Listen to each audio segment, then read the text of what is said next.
welcome to another edition of The Ranger Room. I'm Cade Kennedy alongside my co-host Andrew Santangelo. Late night here now. We're not used to starting the show this late. Usually this is when we're wrapping up. But we got the fall baseball series, the fall World Series pretty much for Northwestern going on right now. What game did we have today? Game 1 today? Was this the first one? Yeah, today was game one. The rest of the series will go Tuesday, Wednesday, Thursday. And then, of course, a lot of events going on this week. Home volleyball tomorrow night at 7. Home soccer on Thursday at 6. And then home volleyball again on Friday at 6 before soccer and football go on the road Saturday. So a lot of events going on for Northwestern this week. Very busy week. I know they're giving away free pizza, having a pizza party basically Thursday for the soccer game. So pizza party Thursday, giving out free T-shirts. I think the team's throwing out shirts at some point during the match tomorrow night for volleyball. So a lot of opportunities to kind of get some stuff there as well. So go out and cheer them on. Especially with how college kids are, you put that word "free" in front of anything, and usually someone will bite. Absolutely, a lot of people will bite. I've been there before. Starting with baseball, the World Series going on. Atlanta currently up 3-2. Had an opportunity to close it out. They did exactly what we talked about. They went home. They took care of business Game 3. They took care of business Game 4. Had an opportunity to put it away in Game 5, but the Houston Bats came to life. Yeah, it's been a lot of fun series. I know a little offside there at 3-1 for a second there before the comeback yesterday, but I mean, it's been a very good game back and forth between the two teams.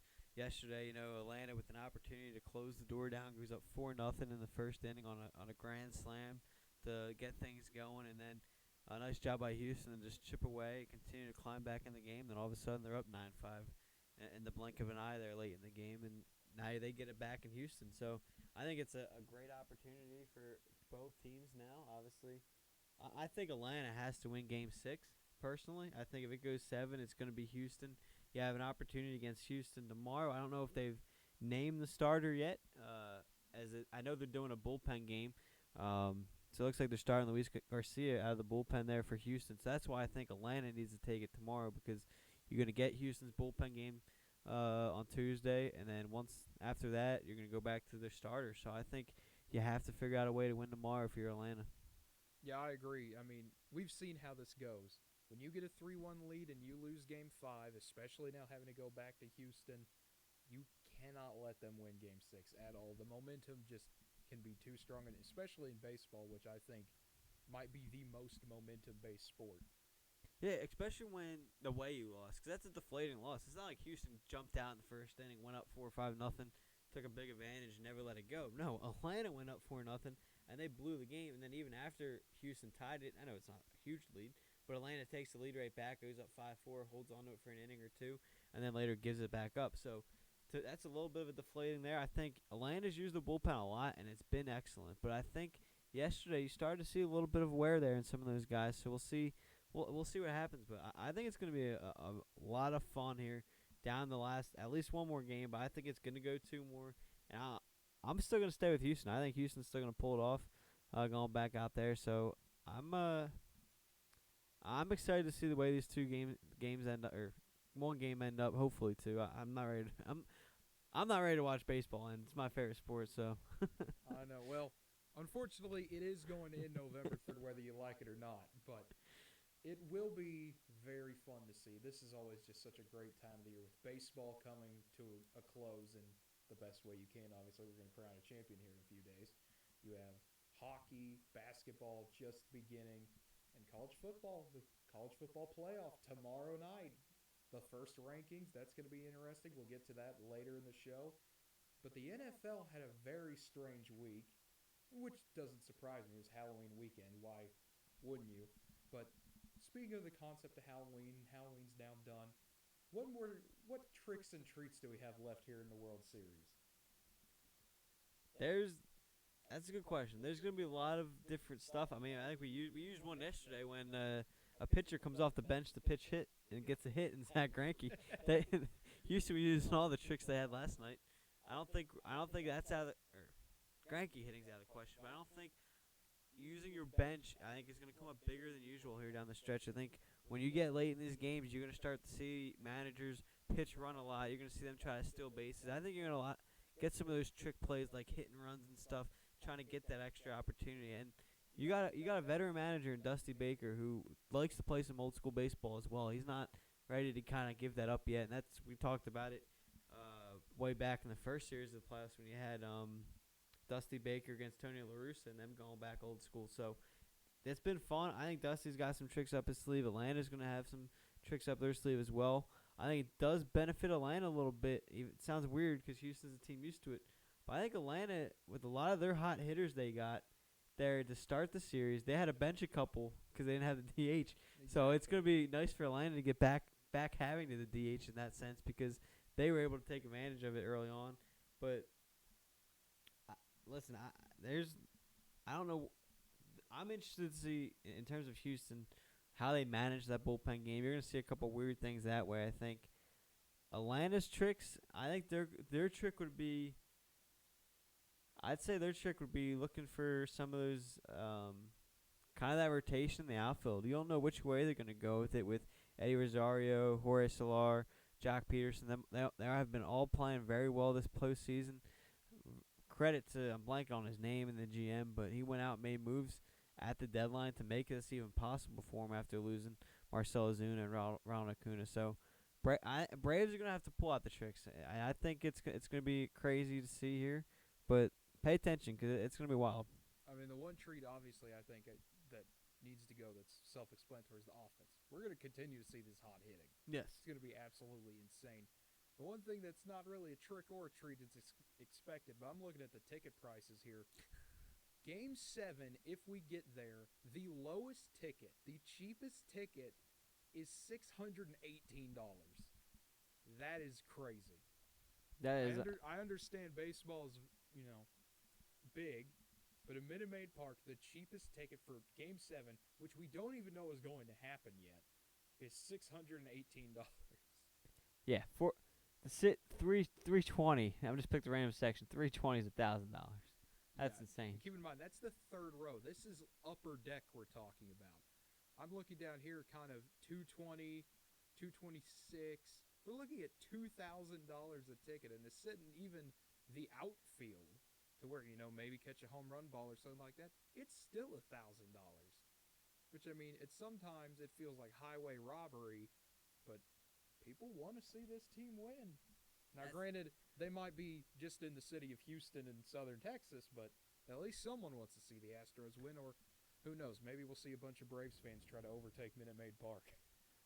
I will admit, I'm leaning Houston this series. I do want Houston. I can't root for a rival, so I wouldn't want either team with the cheating that happened, but I got to go with them a little bit over the rival. But I understand. If it was, as a Cardinals fan, if it was Cubs Astros, I would feel pretty conflicted myself.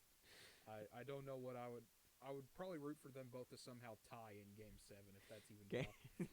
They'd have a 30-inning game and both teams would run out of bullpens and players to pitch, and they just have to call it a tie and no one wins. You know what? I want to see that now. Let's see a 30-inning Game 7. I want to see I don't even know what they do. I mean, I've seen it in college baseball get close. If you remember, Texas one year had a regional game that went 24 innings against Army, I want to say, and Texas won 3-2. It's like a 7-inning game. There were people falling asleep in the ballpark. They got woken up because a foul ball had lain right by them, which that's got to be one of the scariest ways to be woken up. You go to sleep and you wake up and you hear boom right beside you. You hear metal vibrating in your ear. Oh, that's got to be a terrible way to wake up.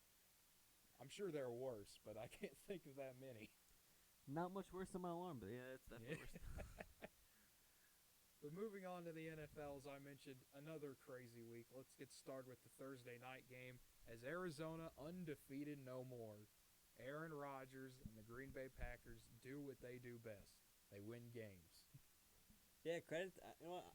I get Rodgers played well, but I'm going to give credit to that defense. I mean, how about Kyler Murray driving down that field, and it looks like it's all Arizona. Worst case is you send it in overtime, do your business, and win in overtime. But I don't know if it was miscommunication. I don't know if it was a bad throw. That was tough because it didn't look like him and A.J. Green were on the same page. and he ends up throwing an interception there to seal the deal for Green Bay. But credit to Green Bay going on the road, especially missing their top 3 weapons and then losing your tight end. So basically your top 4 weapons in the receiving core for Aaron Rodgers there and still finding a way to get a win. So a lot of credit to Green Bay. Tremendous victory, and I think that should put them in first in the NFC because they obviously have the tiebreaker now over Arizona. Unless, I don't know who would technically have a tiebreaker with them in Dallas. That would be the only other team, I think. Yep, sure enough, Green Bay, number 1. Yeah, well, Dallas had the bye, so Arizona's still technically ahead of them. But credit to Green Bay getting the job done. And how funny is that? They're now 7-1 after, that first week loss, and everyone's like, well, Aaron Rodgers clearly just wants out or whatever. Yeah, I mean, it's always interesting to see how a narrative can shift in just a couple of weeks. Week 1, the sky is falling. We need to trade everyone. I can't believe this happened. Aaron Rodgers to Denver. It's happening. You know, all this momentum of, oh, my goodness, this is the end of the Packers, to, oh, hey, we're 7-1, and we just beat arguably the best team in the league.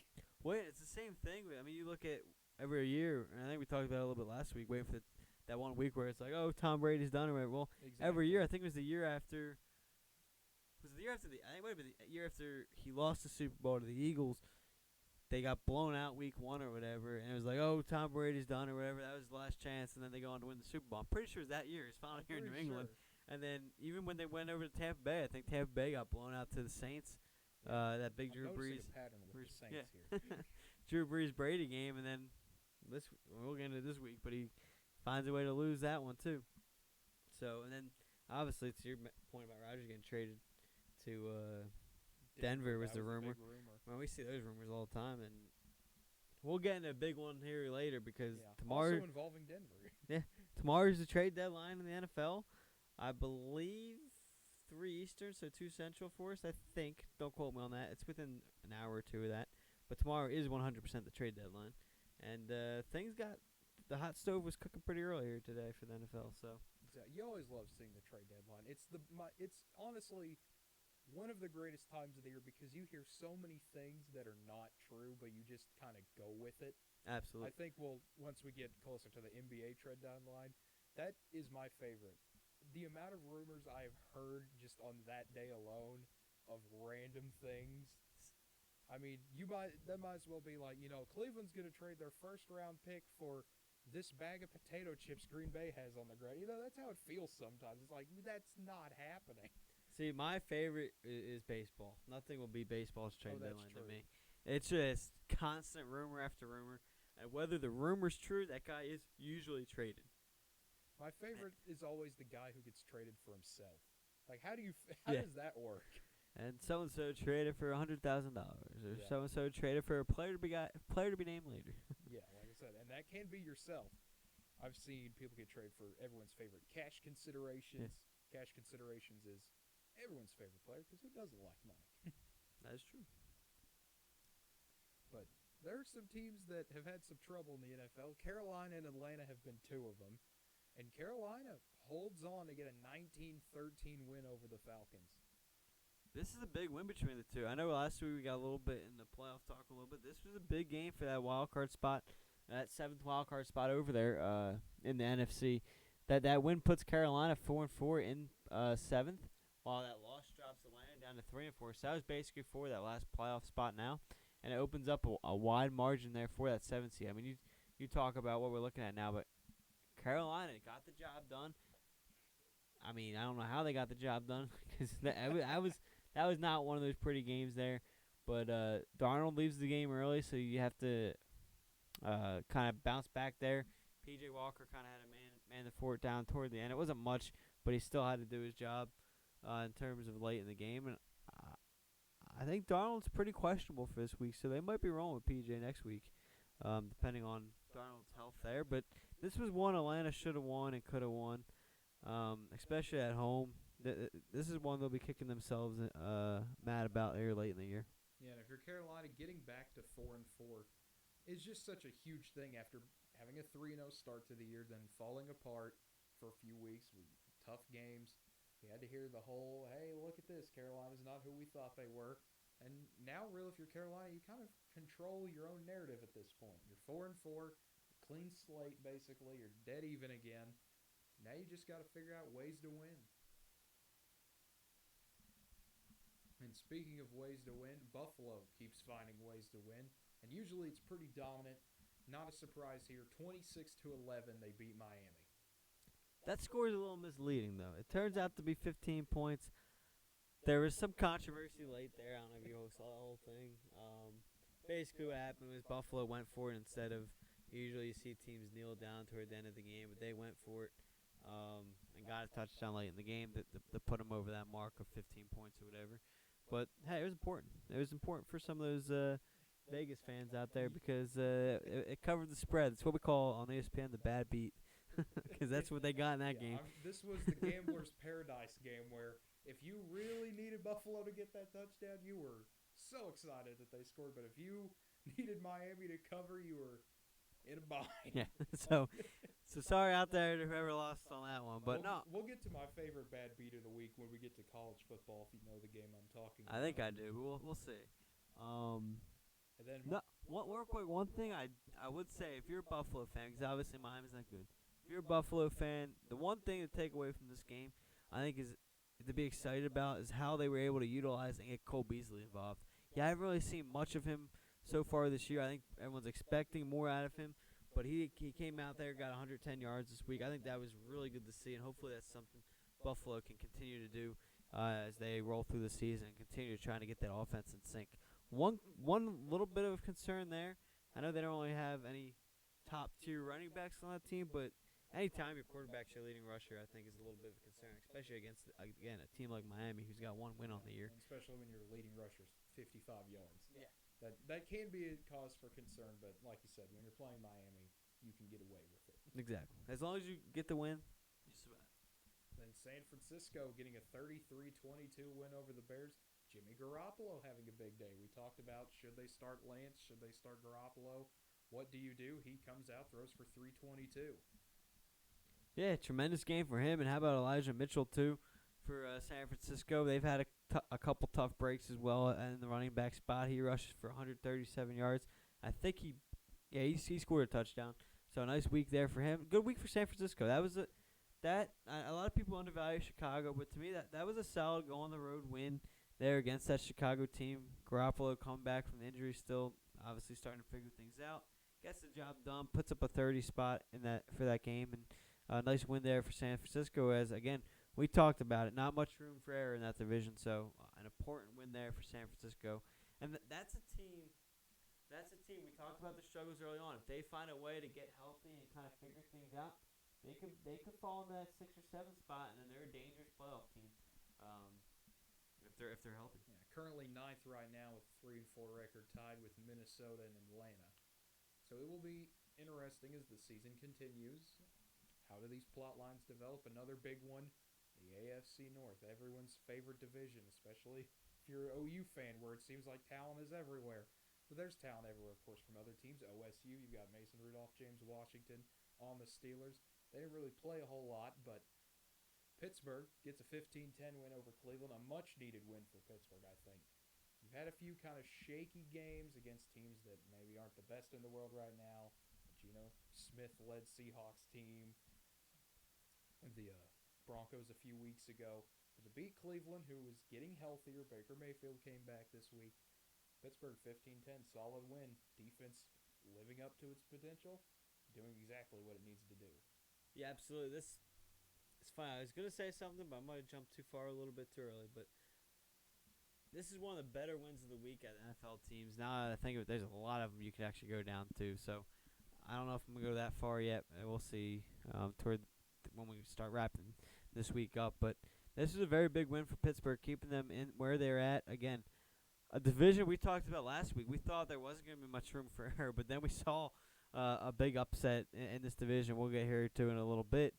But Pittsburgh needed this win, like you mentioned, especially going on the road. Not much there, but a tremendous defensive battle. Again, these are kind of the games I would like to see. We got some numbers put up here. It's not like Big Ben threw for 260 plus, and Najee Harris, 91 rushing yards. He's turning into a very good back. He is. I like what I'm seeing from him so far. And I'll tell you what, Pittsburgh's got those sneaky receivers. Like They do. I still think, and it's not anything against them, because I think you put them in a lot of offenses, they're very good.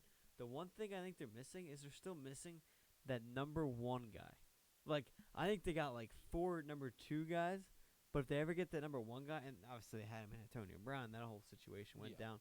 But I like Juju Smith-Schuster, but he's hurt 1 and 2. Again, I think he's more of a 2 receiver than a 1. Deontay Johnson, another very good receiver, just not that number 1 kind of level. And if they ever, and maybe that's something that we look for tomorrow, and a team that's going to contend, if they can add that number 1 receiver type guy, it's going to go a long way for that offense, because that defense is undervalued, I think. No one really talks about, ever since they lost the big guys in Troy Polamalu and stuff, they're not really talked about that much on that defense, and I still think it's one of the better ones in the league. In the league overall. So that's a team, again, you just got to be careful with. If they hang around, they can make some noise there in the back of the playoffs.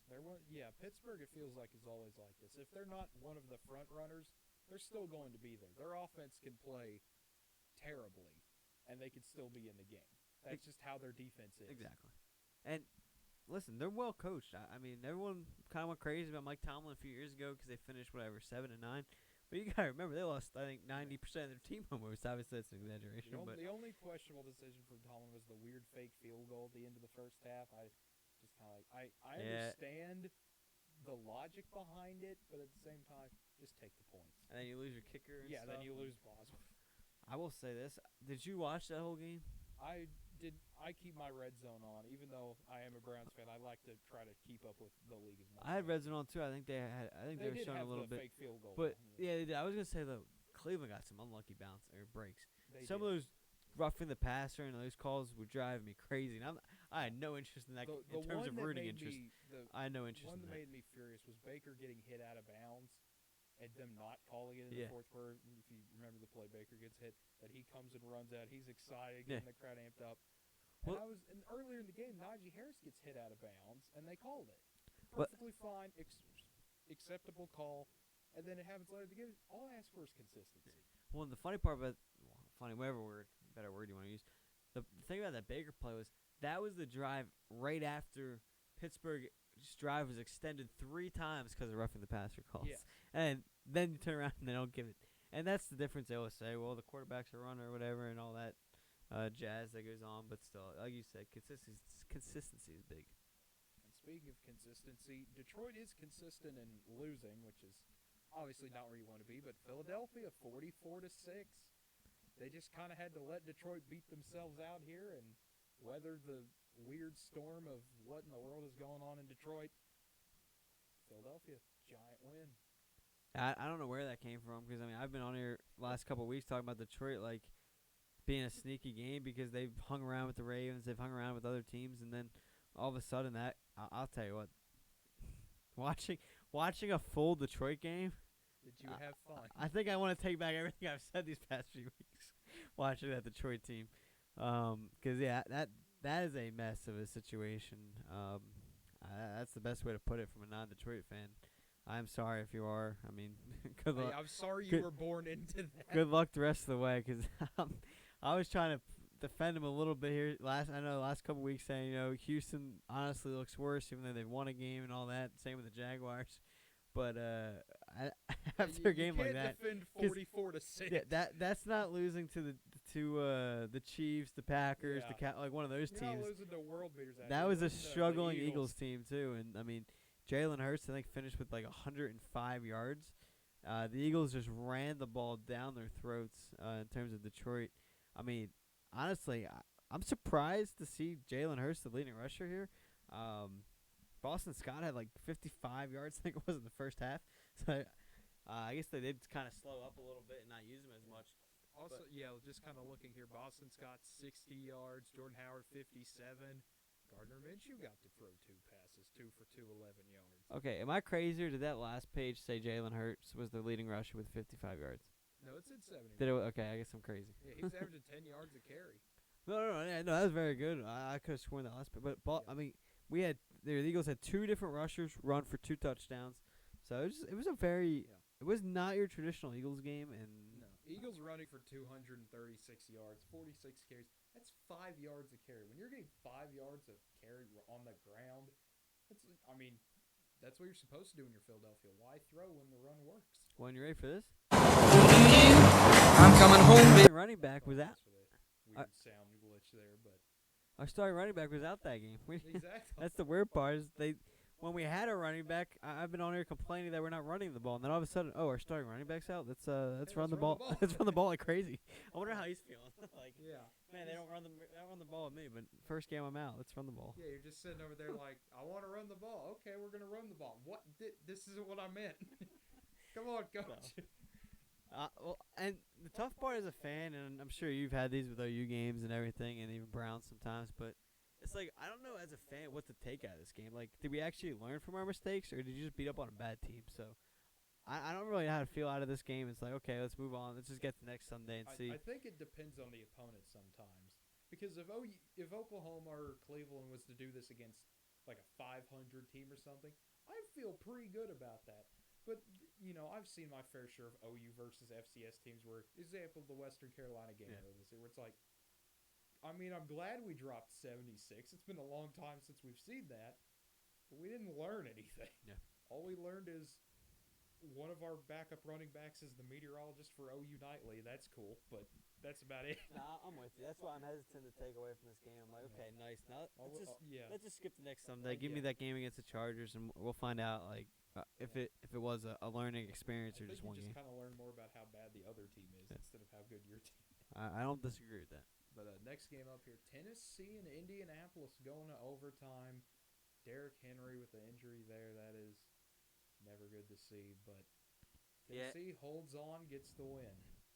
Yeah, and obviously I don't know much. I'm not a doctor. Two, I'm not in the locker room figuring out what the situation is. But me reading in between the lines and reading everything, one, when you get the report, he could be out for a while, and then 3 hours later they sign veteran running back and Adrian Peterson.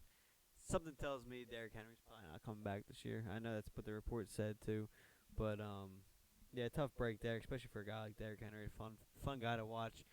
I'll tell you what, I think that's a huge game changer for Tennessee. Obviously, you're probably sitting at home saying, well, obviously, but my point is, I think Tannehill is one of those quarterbacks, and I like Tannehill, so I hope he proves me wrong. But I think he's one of those running backs that relies on that quarterbacks that relies on that running back to help him. So now that you lose Derrick Henry, it's like, okay, this team might become pass first, and I don't know if he's going to be able to be that guy to continue to carry him like that. So this could be a season-changing moment for this team, depending on how they continue that running game without Derrick Henry. Exactly. When you lose an elite running back like Derrick Henry, the defense can just relax, basically. They're not having to think about Derrick Henry and putting 2 or 3 guys on him to, hey, watch this. Watch him, make sure nothing happens. Now you can just kind of sit back and wait for Tannehill to do something. You can kind of make him the focus now. You can't get fooled on a play action or something like that, or fooled on something simple.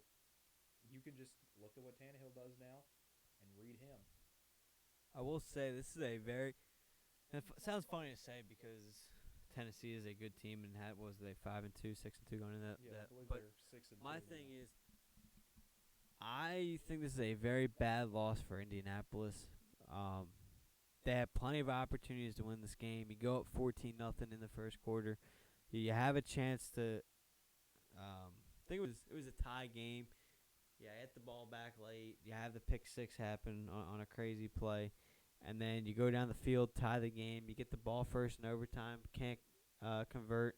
Hold Tennessee, get the ball back, and they throw an interception. So you had plenty of opportunities to win this game, and you didn't. And this could have been that division-changing win in terms of, okay, not only does Tennessee lose a running back, you beat them, get the head-to-head matchup there, and then now you only think would have been a game and a half back in that division. Now you lose that game at home to take into account to it as well. Now you're sitting 3 back in the loss column. A lot of ground to make up with only 8 games left there for Indianapolis. And obviously, 7 wildcard teams, you can get one of them, but your main goal is that division, get the home playoff game, then anything can happen. So that was a huge loss for Indianapolis. That honestly might go down as probably one of the worst losses for the week in terms of all that thrown in the mix. Obviously, score-wise, not the worst loss, but in terms of heartbreaking and then team setback-wise, that could be the worst loss of the week. I think so. We've got another contender here, though. Cincinnati has been looking so good. We talked about how great the Bengals are this year. They just look so much better than last year. Obviously, with a healthy Joe Burrow, that's going to happen.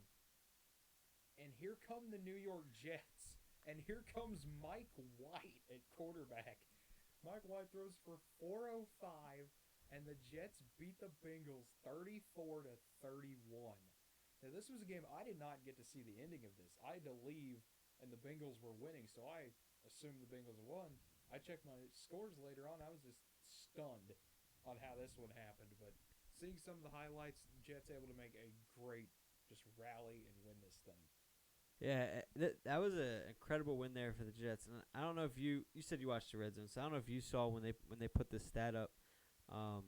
But I took a picture of it because it was the funniest thing to me. The top 4 guys here for the highest passing yards in their first game. Nobody's like the biggest name out of it is Cam Newton, who obviously was good at first, and then obviously lost his career fast. He threw for 422 in 2011 in his first career game. Mike White second at 405. Obviously, yesterday. Let me know if you've heard of these last two. And you might have because you're a big college football guy, but probably not from the NFL. Kevin Cobb. I don't know if you know that name. That's been oh, man, I don't even think I can remember that name. 2009, 391 yards. 2009, I was 7 years old, so I probably don't remember. The only reason why I know that name is because he was the Eagles quarterback. That makes sense. I want to say, you can check me on this, I want to say he went to Cal. I think he was a Cal quarterback. I don't know why that's coming to my head. That would not surprise. That just sounds like a Cal quarterback. And I could be way off. I could. It's either because Nick Foles is the Arizona guy. Kevin Cobb. He was the Arizona quarterback. So I don't know why I want to say Kevin Cobb was a. Let's find out. Well, I know the Cal. first thing that comes up is Kevin Kolb here, which that might be. Let's see here, Houston. Houston, okay. Houston's what we got here. Yeah, okay. Now you said it. And this last name, I'm probably gonna say. Cobb, yeah. Okay. I'm probably gonna say this guy wrong, but Vinny Testaverde. Vinny Testaverde. That is a 1987 Miami. threw for 369 yards. That was the old days of the original U from the 80s. So, that's your top 4. So my I goodness. put that stat up. I'm like, I need a picture of that because nobody. Bring that on a wall right? somewhere. So it's a crazy time, but yeah, this is an absolute crazy time. Well, anytime the Jets win, it's a crazy time. It's just something we don't think of as a thing that happens anymore. no, it's a weird thing, and again, we're on here talking about what a win for Cincinnati over Baltimore. You get that and then they come and turn around because we're sitting here talking about you get that win, you're sitting in first, now you go up against the Jets, and then I forget who they have next week or the next game. They might have the bye, but I think we're talking about their next 3 should have been winnable, and you're sitting there. Cleveland next. Okay, so maybe I'm thinking of a different team, I guess, because they actually have a pretty tough schedule coming up. Maybe that's what we're talking about. Is you need to win that game because of the schedule you had coming up. Well, I know we talked about Detroit, and we talked about hey, if they can beat Detroit convincingly and win these games like you're supposed to, hey, they'll do it again. We didn't even think about the Jets game because we're like, oh, they did it to Detroit, they'll do it again. They look confident enough. So yeah, here we are. Now you lose this game to the Jets. Now you turn around, you got the Raiders, the Steelers, and I already forget the third team. But you got the Browns next. That was it. Browns, Raiders, Steelers. So that that could be 3 losses. Yeah. That could be 3 losses. Now you're sitting way back already. So I'll tell you what. How about Cleveland? 2 big division games back to back. I know. Pittsburgh. That's a tough schedule breakdown for them. I would like one Nick Chubb, please, at this right? point. So where I'm at is a little crazy. Can I get my running backs back yet? I want our offense at full strength. This isn't fun. But speaking of fun, though, the Rams are still having fun. They were just destroying Houston earlier, but they end up getting a 38-22 win. Texans played well at the end. Don't know how much of that was the Rams just kind of, we won it was this game garbage already. That was garbage time. But at least Houston scored, and they scored several times. That's about the only takeaway of positive I can do for Houston. Yeah, and keep this one short because it was a blowout. I'll tell you what, Rams look really good, and they could be one of the better teams, or they are one of the better teams in the NFC here. And obviously, luckily Arizona won that game early, so they are not lucky, but they won that game earlier, so they get the tiebreaker. But I don't know. Do you want to wait till after breaking down the games to talk trade, or should we just get into it now since that was their team? Since we're on the subject of their LA team. Game, Rams are set to acquire Von Miller from the Broncos. That is just absolutely insane to think about. And talk about and first the trade is phenomenal for him. Now you load that defense up with Von Miller, Aaron Darnold, Jalen Ramsey. Like to go with that offense and that like this team's incredible. LA teams in acquiring every all-star they can. Exactly, and let's talk about how much draft capital they had to acquire in the last few years because they just spent it all. But they traded for now they traded for Von Miller. They traded for Jalen Ramsey. I know. They traded for who was it? Who was the receiver? Deshaun Jackson, I think they traded for. So. They obviously traded for Matt Stafford, gave Yep. stuff up for him. They traded for It feels like they pretty much have traded for everyone. It feels like. they traded for the running back that after Cam Akers went down from New England. I'm blanking on his name, backing up Darrell Henderson, but he cost them some stuff. He costed them some draft picks. Like, yeah, the Rams just how many draft picks do they have? One, how many did they have? And two, how many they left with? Yeah, this is just Sony Michel. That's it. Sony Michel. So it's like how many draft picks did they have, and how many they have left now? Because it seems like they've traded all of them away. I feel like they're just gonna, they're kind of like Oklahoma City is now in basketball. They just have a never-ending supply of draft picks they can keep pulling out of their pocket. Yeah, and that's what I'm waiting for Oklahoma City Thunder to do. Is just like, okay, here's 10 million picks for. We're gonna throw 10 picks for one LeBron James. Yeah. One prime LeBron James, please. Here's 20 draft picks. It's unbelievable.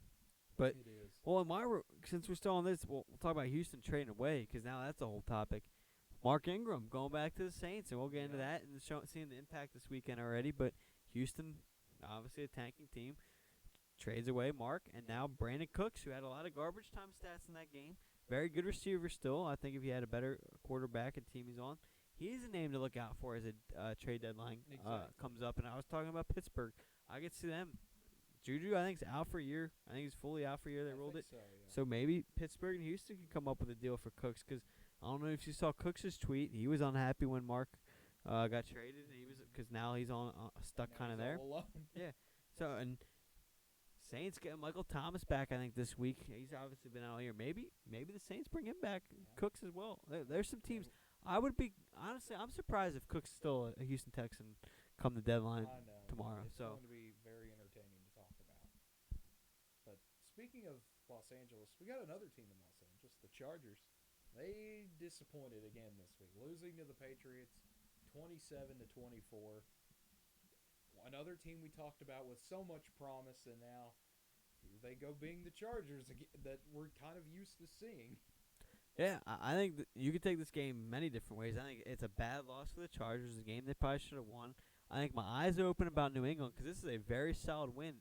I mean, obviously, I don't think they're going to catch Buffalo, but how real is this New England team? They've kind of gotten a couple wins this past week. I think they're sitting at 4-4 now, or close to 4-4. So, listen, they're not going to go. They're not going to go win the Super Bowl, but we all talk about did Tom Brady make Belichick from last year when he's struggling? But I think Bill's starting to get that team kind of in order a little bit. Got that young quarterback in there, kind of developing him here.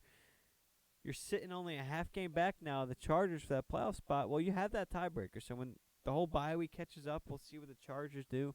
I don't know when the Patriots bye is, so when that game will be. But we'll see what happens with the way and whether maybe the Chargers lose that game because one Chargers loss could be the difference there this week. Yeah. Looks like the Patriots bye week's not for a while. It's not till December is when their bye week is. That's what the Eagles is because that extra week now. All the bye weeks are all weird. I think the Eagles are like week 14. It's crazy. Something like that. But also another thing to look at that's kind of interesting. The Patriots are 4-1 in conference. That is a big kind of stat to keep in mind as we get tiebreakers on later in the year. Conference winning percentage can be a tiebreaker that's used. And New England, to your point, we talked about big wins. I bet some big losses as well. Not in terms of losing big, but keeping it competitive. That Dallas game comes to mind where they were able to keep pace with the Cowboys, who were pretty solid this year. Absolutely, that's another game they probably should have won. You're probably sitting at. Not because of who you lost, you're not circling that as come back to at the end of the year if you missed the playoffs by a game or two, but because of the way you had that, they had that lead for most of that game and stuff, so that was one they let get away. And we'll see what happens. But this New England team, again, I'm not picking them to win the Super Bowl. This is a team to circle and see how much damage can they do. Because let's say, right now these standings are wild. Let's say New England sneaks into that 7th spot. They're matched up with the Raiders. Game 1 of the playoffs. There's no reason why they can't. And I like the Raiders and I like Derek Carr, but there's no reason why they can't beat the Raiders. There's no reason when looking at it like with how the Bengals play. There's no reason they can't beat the Bengals or the Raiders. They already beat the Chargers. There's no reason they couldn't beat the Steelers if they can score 21 points somehow.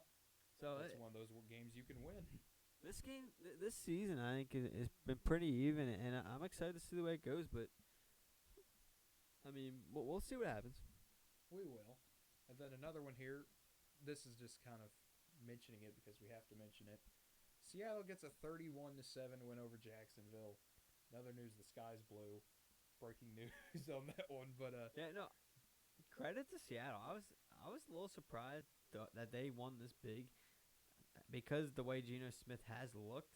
So that pairing with Tyler Lockett under 42 yards, it looked like every time that ball was in the air, Lockett was chasing it down. So great win for Seattle. At home, you did your job. Jacksonville, I'm sorry, but you're just kind of in that situation. keep moving on. And then an interesting game. Washington and Denver, two teams that are not very good right now, but Denver gets a 17-10 win. Big win for the Broncos. Huge win for the Broncos. Again, another team that they've been in a little bit of a scuffle recently. Dropped 4 games in a row before this. You get that win, jump back to 4-4 now. Again, another team, they needed that win. You dropped 4 games. I think they were all in conference too, I believe. Look at your Denver's record. They're 2-4 in conference. So they really needed that win. Obviously, Washington ain't too big, but in terms of mentality, getting that huge win for them. See where they can go with that. Obviously, and that's why the Von Miller trade was a little weird for me because, especially in that division, it's been the most open it's been recently. Exactly. Chiefs aren't running away with anything. Obviously, the Raiders have a 2-game lead in the loss column right now.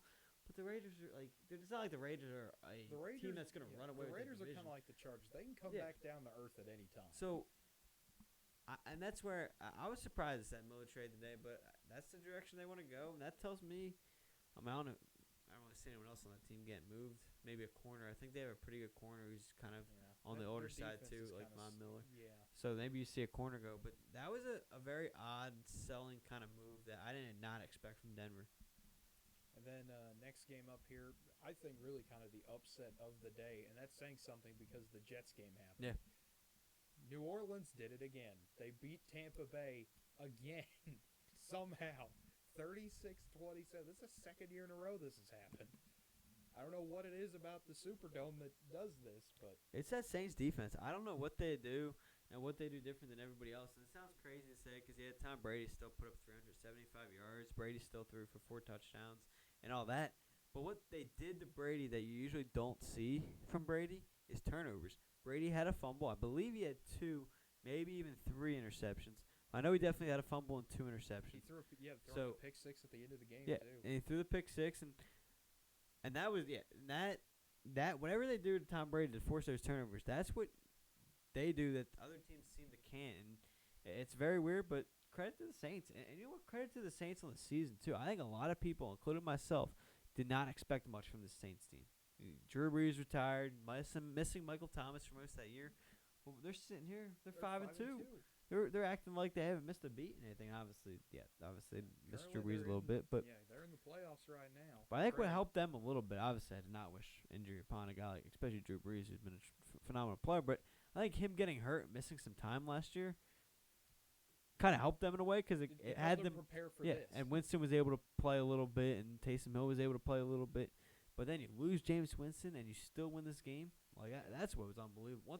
Once this game was close, and then once Winston went down, it was like, okay, Tampa Bay's time to run away at the end or whatever. But no, Trevor Siemian. The Saints ran away with it. They get up 23-7 midway through the third quarter, and keep in mind, I was at Miss Northwestern. I was covering that for NWTV7, so I had no idea this was happening.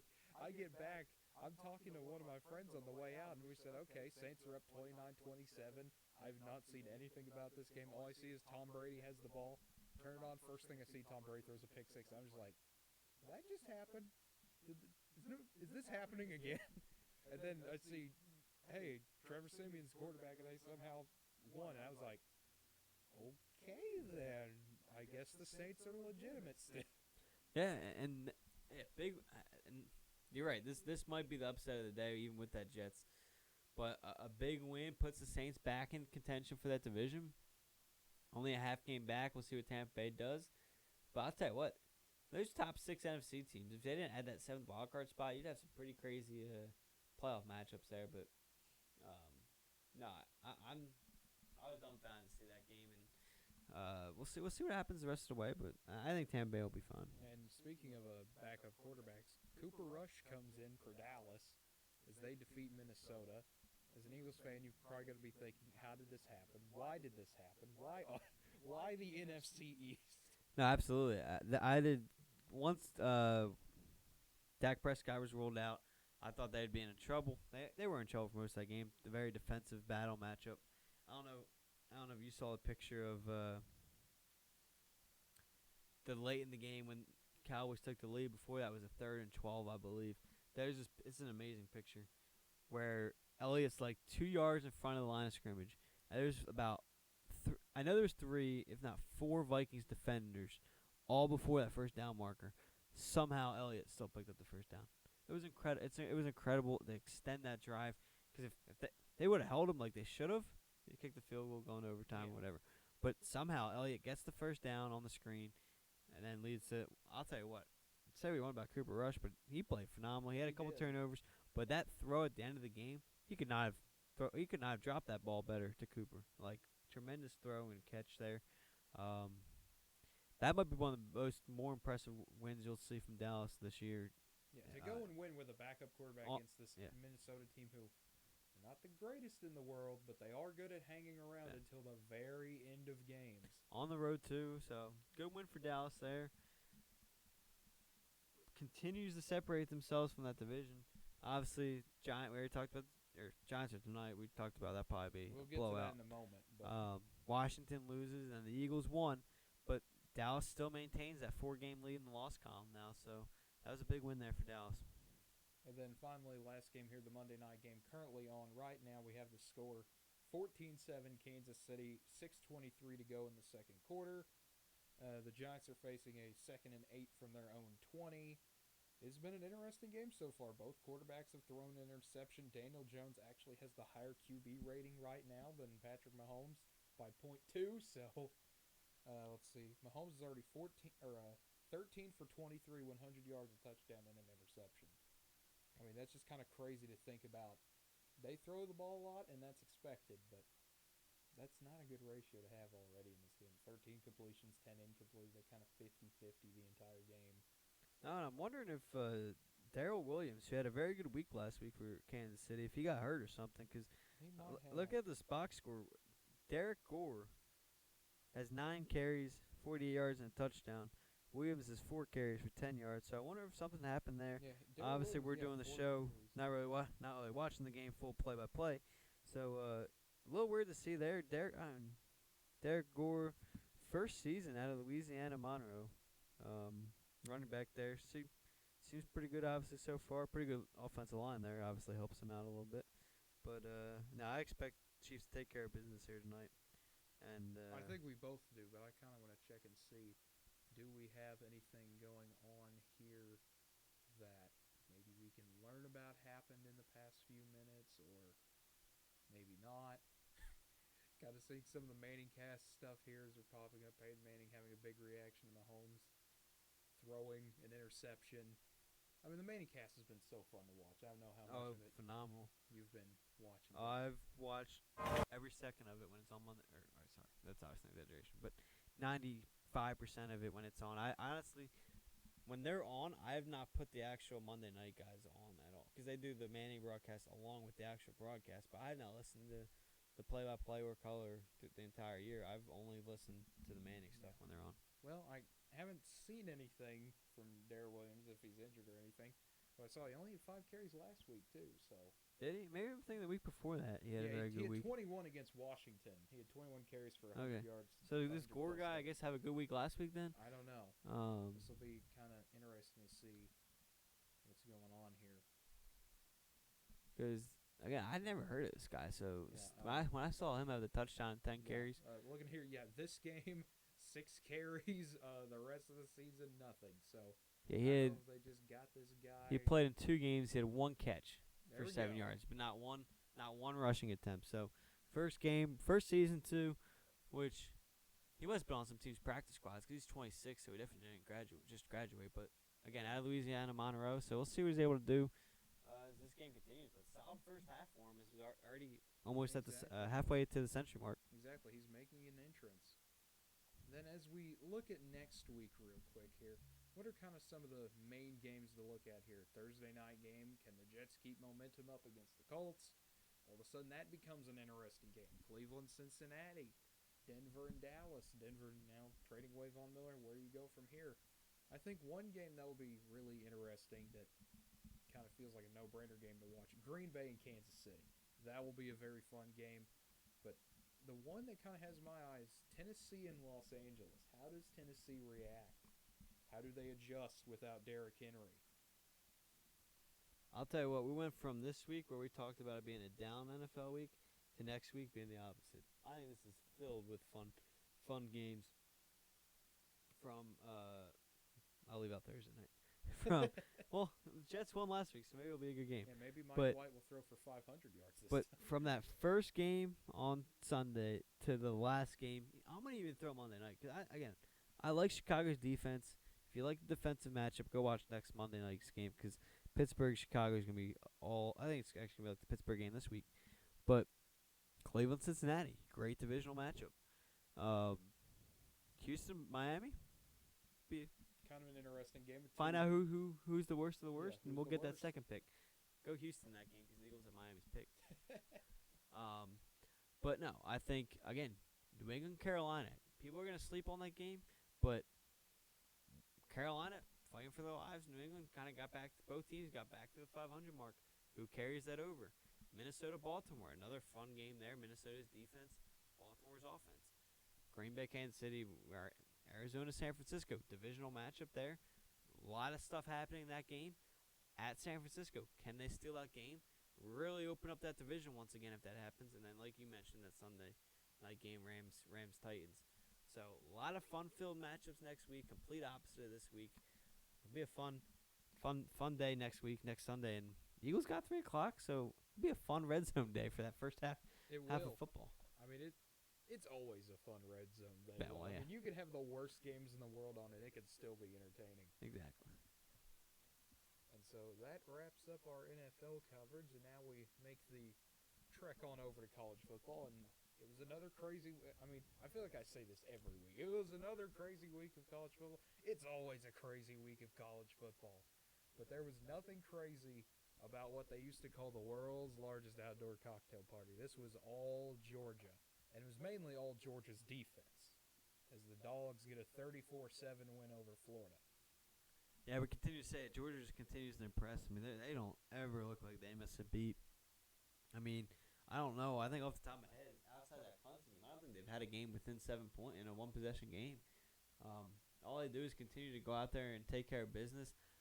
I mean, I don't know. There's no way they're not number one next week. Tomorrow night. So, yeah. Every game's been a blowout. Outside that first one against Clemson, it's just been a blowout. They're going to have another blowout against Missouri. They'll have another blowout against Tennessee.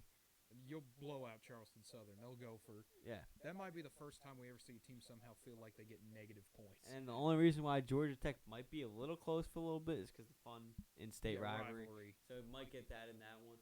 But until that SEC championship, Georgia can continue to dominate. But they'll easily be number one on Tuesday night. They're everyone's number one. If they're not, there's a huge problem. Yeah. If someone from the committee is getting thrown into traffic in Atlanta at 5 p.m. the next day. Let's just say that. But Cincinnati, number 2 team in the country, welcome to Tulane football. They pressured Cincinnati, and it was an ugly game for the first half. Cincinnati had a 14-12 lead at halftime. I am not afraid to admit I watched way more of this game than I ever thought I would. Tulane has that kind of weird thing about them where they'll run some option sets. They'll run a lot of motion. They'll throw you off your game. They'll eat up the clock. They had an 8-minute touchdown drive at one point. Keep in mind, Tulane's doing this with a backup quarterback as well. No, Michael Pratt, who played against Oklahoma and was looking fantastic at the start of the year, especially for being a freshman. Cincinnati able to kind of figure it out late. They are up 21-12, 4 minutes to go. Tulane goes for it at their own 10-yard line. They have to at that point. Cincinnati gets it, gets held to a field goal. Tulane gets it, has to go for it again, turns it over on downs again. Cincinnati puts it away, 31-12. This was a game that kind of didn't shock me because I expected Tulane to come out well again. Something about them playing the number 2 team in the country this year seems to motivate them. But Cincinnati did, I think, what they had to do. They ended up pulling away late, but they ended up pulling away, which is more than Oklahoma did. Absolutely, and again, that's Tulane's been playing teams close, and they did just that. Cincinnati, right before that mark tomorrow night, again, they did not help themselves. They come out with a 31-12 win, but they did not help themselves in maybe keeping that 2 spot or not, because obviously the next game we'll get into is that team that's chasing them for that 2 spot as expected. So we'll see what happens here. Not the best look for Cincinnati there, but they are carrying that win from Notre Dame. Again, I don't know how to feel about the Cincinnati team. I'm still struggling to kind of make of it what we want here. I think they have one of the better wins in a resume, but they kind of have that same syndrome as a lot of teams we've seen in the top 10 where they don't really put anyone away. I will say, this is a very good pickup. Jumping back to last week's conversation about the conference kind of changes. This is a good pickup for the Big 12 in Cincinnati. Since they'll maintain this. I mean, you're obviously losing Oklahoma and Texas, which Oklahoma more than Texas in a bigger loss there. But you gain Cincinnati back, another top team, and even, I think, sleeper-wise, I think Cincinnati's big for the basketball part of the conference too. But a Cincinnati, Oklahoma State will still be a fun matchup. Cincinnati, Iowa State, that's all still going to be a fun matchup. So that was a good pickup there, and hopefully that's what's a shame about this year about Cincinnati, because I don't know the senior situation, how much they're going to lose. But, like, if they lose everybody, they might go backwards. You might see them go back to this where is the year they really could have benefited from that Big 12 schedule to really find out where they're at. If we would have had an OU Cincinnati game this year, that would have been kind of the end-all, be-all. All right, we'll see how good these teams are. We might still have it. We still might see, to your point. But speaking of Oklahoma, 52-21 over Texas Tech. Caleb Williams throws for 402 yards, the second most ever. He was 17 yards away from breaking Landry Jones's record of most yards thrown by a freshman. 6 touchdown passes. Technically tied with Kyler Murray for second most in school history in a game. Only one behind Baker Mayfield. 7 against a shootout against Texas Tech in 2016. That every time I mention it, I have flashbacks of Mahomes throwing. But for Oklahoma, I think this kind of is what we talked about with the Eagles and the Lions. I don't really know what to take away from this game. The defense looked good. People came back. We had, I think, 5 starters back that were injured against Kansas that came back and played this week. After Oklahoma, you go into the bye week. You get another week to rest. Hopefully you're as full strength as you can be for Baylor. As an Oklahoma fan, I'm finally satisfied with a win. For the first time all year, we beat an FBS team by more than 20. Yeah, I'll tell you what, enjoy this win, because next week will be a tough game. This week will be fun, though. This week's a bye week. I get to have fun this week. Oh, is Baylor next week? Okay. Yeah. Baylor's okay. November 13th. That's my bad. I was thinking that was this week. Yeah. Ain't no worries. So never mind. 9 in a row, it feels like. Never mind. I'm jumping the gun on this week. So, no, but yeah, good win for OU. I honestly think I was surprised to see him win by this much, so I would be satisfied if I was you to answer that part. I do think Tech's obviously not great, but I don't think they're horrible. So they go out there and beat them by 31 points is a good win. I think you could take a little bit away from this one. I think you saw, again, I questioned the Williams, how would he handle all the pressure and kind of mixing things up. But I think he handled it well this week. He made the adjustments after a bad week, and he got the job done. So credit to him, credit to the team. Good win for OU. Then moving on here, Penn State, Ohio State, a big-time rivalry. Penn State ranked 20th, trying to get back in that conversation, but Ohio State eventually gets a win, 33-24. But Penn State showed a lot more fight than most people expected in this game. Yeah, including myself. I was worried about Penn State after that game against Illinois, how they come out and look. But at this point, my brother graduated from there, so I was talking to him a lot about the Penn State game, or we were texting during the game. And at one point, I was like, you know what? They're playing a lot better than I thought they were. I wonder if they're able to find a way to sneak away with this game. And for a while, it seemed like they might have been able to get it done, and then they kind of I don't even know, honestly, where the game. It was kind of a weird kind of standpoint because for a lot of that part, I thought they might, and then all of a sudden it kind of just took a turn. I really don't know which point I could pinpoint to say what happened there, but Yeah, the main pinpoint I thought was when Ohio State gets the big fumble and they run all the way down the field for the touchdown and take a 17-7 lead. I thought, all right, this is the point where Ohio State blows them out and this game's over. Then Penn State comes back, they tie the game up at 17, and that's when I kind of felt like, all right, Penn State's going to do this. If you're able to get that big of a blow dealt to you and come right back, start the second half, tie this thing up, and then the game just kind of went back and forth, back and forth. The team really doing a whole lot, and then Ohio State able to just outlast Penn State really with a few field goals at the end. exactly. And I don't know, credit to Penn State's defense a little bit, holding Especially that Ohio the red State team zone defense. yeah, That was holding them to those field incredible to goals, see. keeping them in the chance to win. So unfortunate there for Penn State. I think we were both kind of hoping they'd pull that one over up off Ohio I think State. the nation was hoping But- for that one. Well, listen, again, that Big Ten to me, obviously that puts Penn State pretty much out of it with 3 losses, but that Big Ten is still up from grabs, and Michigan State. We'll see what happens. They're not out of it. I think they could beat Ohio State. There's nothing I've seen from Ohio State that says they're like light years better than Yeah, Michigan I State. think this was the other thing is a lot of people wanted to put a lot of value into the eye test. And Ohio State had been killing teams, but at the end of the day, most teams would kill a Maryland or an Indiana this year, or a Rutgers. Even though all those teams improve, you still are.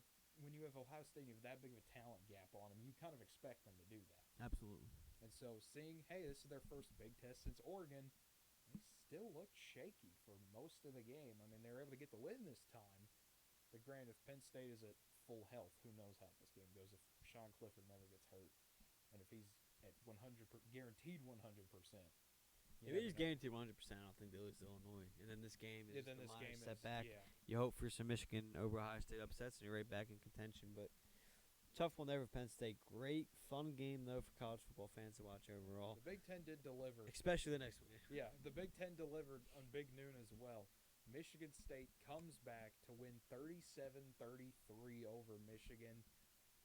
What can you say except Kenneth Walker III? Runs for 197 and 5 touchdowns for the Spartans.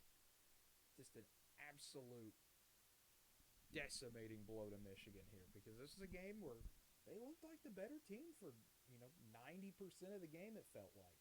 Michigan State obviously had their moments, and of course they do. They're a very talented team.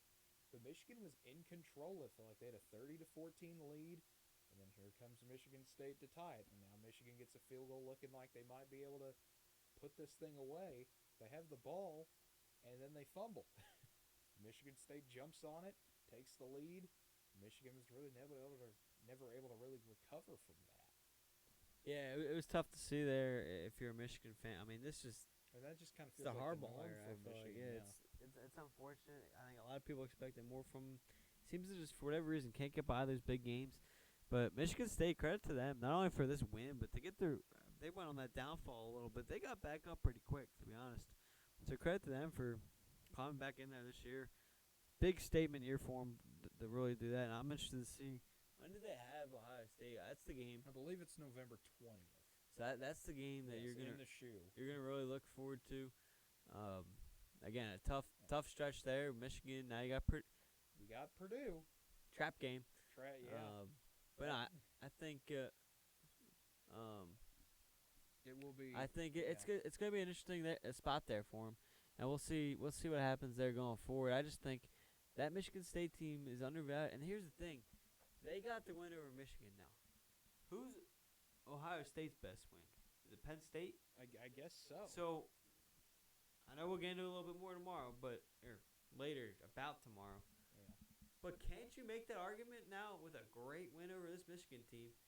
We'll see who's in front tomorrow night. Well, I'll have something to say about that later on when we get to who's who. And then speaking of another pretty good green team, Oregon, 52-29. They just beat down Colorado. They kind of let them hang in this game a bit longer than I thought they would, 45-29 in the fourth quarter. But at the end of the day, they did what you're supposed to do. They put them away. Absolutely. Good win for Oregon here. Nice job taking care of business, going forward, getting the job done.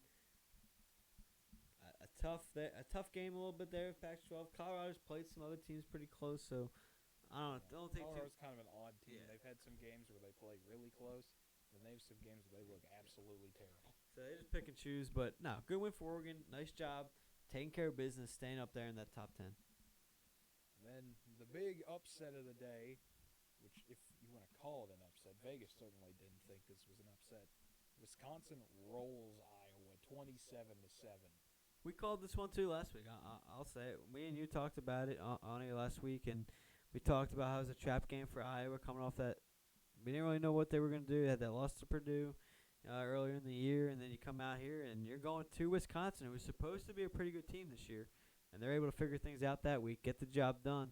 You really saw the Wisconsin team you were supposed to see this year, and it kind of makes you wonder, man, what happened in the beginning of the year, why this team couldn't continue to do it, because Wisconsin they're the challenger for Iowa over there on that side of the conference. So really, like, why? And that makes me wonder, like, what happened to Wisconsin in the beginning of the year there to get where they were at and not being able to compete really with in the beginning of the year and fall so quick.